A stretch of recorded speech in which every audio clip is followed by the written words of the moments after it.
Hey, what's up guys? Long time no see. I know it's been a while since I uploaded a video, but I wanted to put one together and show you guys how I set my machine up to run.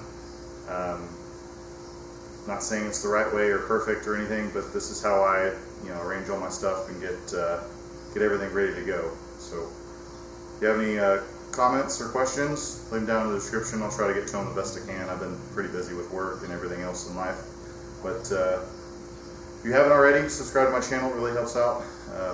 Trying to get 1,000 subscribers. Anyway, enjoy. Alright, first things first, I need to move my gantry out of the way so I have enough room to get all my woodwork or my wood piece set up here. So again, this freaking Xbox controller saves you so much time because I can actually run everything from here without having to go over to Mach 3 and use the keyboard.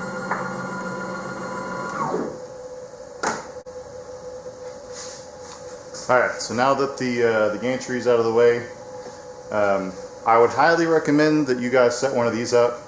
Doesn't have to be exactly like this, but I've seen a lot of people use just a piece of wood, but it saves you a lot of time on your setup, right? So you square this to the machine, and then all you have to do is put your material on here, and as long as your cut is square, now my wood is square to the whole machine. So I don't have to worry about it, cutting in at a diagonal or anything like that. So that's what I do for that. So this is actually going to be a flag. So my first cut will be the stripes.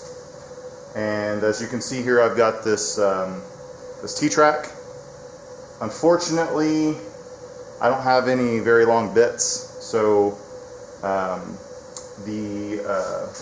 these clamps get in the way when you're making your cut. I don't know if I just bought the ones that weren't quite long enough so that you can really get back here and hold it down, or if I'm just doing it wrong.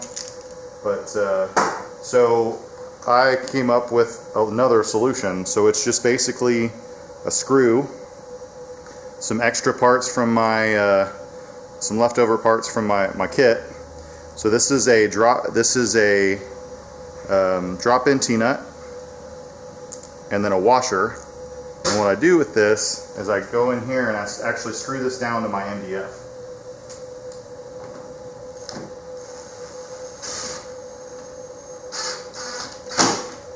And I've got 3 or 4 of them that I use. So I just kind of go in the corners.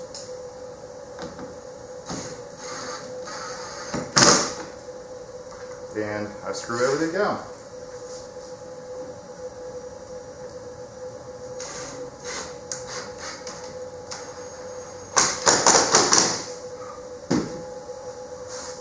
Alright, so the next process is getting your start point. And again, this controller is freaking awesome. So a lot of people use the paper trick. I found it to be a little more annoying than it's worth for me. Again, personal preference, not saying I'm right or anything. But what I like to do is I squat down here and I get the bit in the corner, close to the corner here. And I squat down and I look between the tip of my end mill and the top of the board. And I just leave just a little bitty baby hair worth of a gap. And that's how I get my stuff ready to go. So I'll show you what I do in Mach 3 right after this. Alright guys, I gotta swap the end mill real quick on this. I just realized this is an 1/8 inch and I need a 1/4 inch for the job I'm getting ready to run. I'll show you a little pro tip on how to sometimes these collets get stuck in here. See how that's kind of in there and won't come out. So I have a set of like wire cutters here. So there's a notch right here, and I just kind of gently hold that, and then you tap it down with something else. Doesn't have to be a wrench, but that's how you get your collet out of there. Alright guys, again, this is how I get you know, get everything zeroed. I like to go off this bottom left-hand corner, so I'm just gonna drop this end mill down again and get it all lined up.